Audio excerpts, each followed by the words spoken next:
What's up everyone, this is Drew Binsky coming to you live from Arizona, and today I'm kicking off a brand new series about the world's most underrated countries.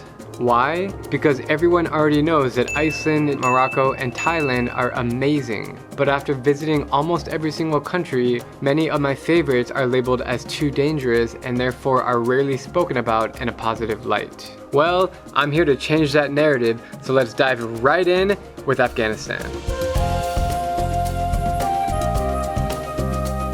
I think it's safe to say that Afghanistan has been in the news more than any other country over the last decade for very unfortunate reasons. Years of war and political instability has torn apart this country, but I'm here to tell you that it's actually amazing when you visit.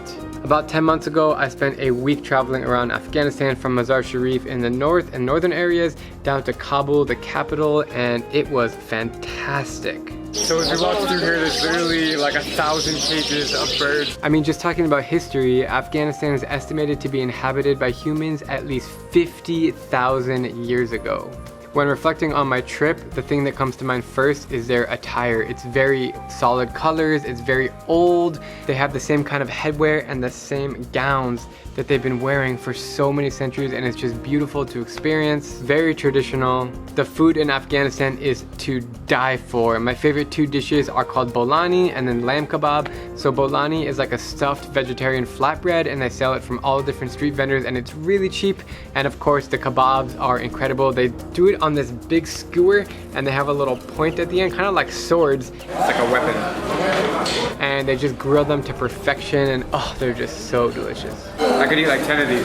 Obviously, Kabul is the capital and largest city, and I had a wonderful time there. Set up beautifully in the mountains. It's got a kind of a colder climate, and all the street vendors out serving the fresh juices. And oh, can you guys see how much I love this country? And I just really want to go back someday soon.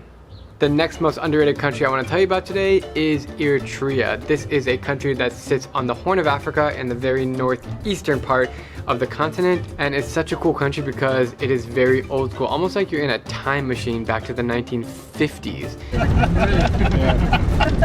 Eritrea is a former Italian colony, so there is a lot of Italian influence, and the capital city of Asmara kind of feels like an extension of Rome with all the Italian architecture, the old cafes. They literally have these espresso machines from like the 50s that they're using to pound your coffee. It's so special. I had the best spaghetti and pizza that I ever had outside Italy. I found Eritrean people to be very shy, very curious, and very friendly, but they kind of take a while to open up to you, so you got to get a conversation going, and then it's non-stop from there. To be honest, Eritrea is one of the top 5 hardest visas to get in the world, but if you guys do manage to get inside the country, then you have to visit Massawa. We're driving through this surreal landscape of green mountains the whole way down. It is an ancient port city on the Red Sea. It's one of the hottest climates in the world, and it was destroyed about 20 years ago in the Civil War, and it has not been rebuilt, especially because of the UN sanctions that happened, but it's still a fascinating city to visit, and it really retains its ancient roots.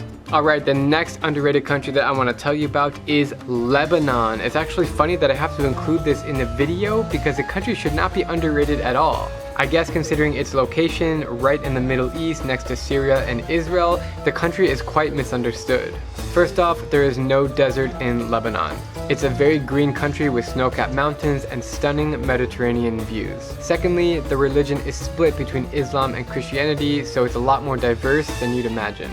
Thirdly, some of the most preserved Roman ruins outside of Italy can be found in Lebanon, specifically in a town called Baalbek. And lastly, Lebanon has nothing but delicious food. Manouche. And basically, it's a flatbread, but it's so thin it's like a cracker. Wine, and a vibrant nightlife scene. I'm telling you guys that some of the most fun people in the world are the Lebanese, period, end of story. That is a fact. Oh yeah, and have I mentioned that it's really safe in Lebanon? Last but not least, in today's episode of Underrated Countries, I present you with Bolivia, my favorite country in South America. It's not like Bolivia has a bad reputation or anything, but it's always overshadowed by its neighbors of Brazil, Peru, Chile, and Argentina. First and foremost, Bolivia is home to the Uyuni Salt Flats, which is the largest sheet of salt, measuring at over 10,000 square kilometers. It's amazing. The first thing I did when I got there was get out of the car, run as fast as I can with my arms open, and look in every direction and just see white across the horizon. It's freezing cold, but I can't stop running. Also in Bolivia, you have Lake Titicaca, which is split on the Peruvian border, and it is the highest lake in the world and also one of the deepest lakes in the world, and it's just a really cool place to visit and see all the fishing villages around it. And lastly, I can't talk about Bolivia without mentioning its capital of La Paz, which is the highest elevation capital city in the world at over 11,900 feet. It's so cool and so hilly, and actually the main way to get around town is through a public transportation cable car system that literally takes you around the entire city.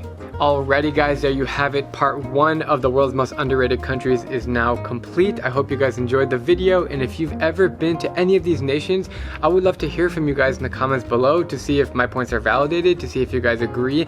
I want this place to be a community for not only me to share my experiences and my advice, but for everyone to kind of get in the conversation, because we all read the comments. I read all the comments. I hope you guys do too. So I just want to keep this a very awesome travel community. Thanks again guys for watching. Have a wonderful day, and keep an eye out for the next episode in this series.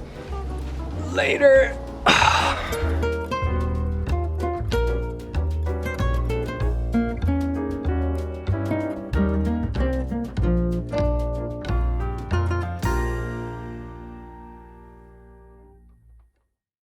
I'm Drew Binsky, and if you like my travel videos, please click subscribe and join me as I plan to visit every country in the world.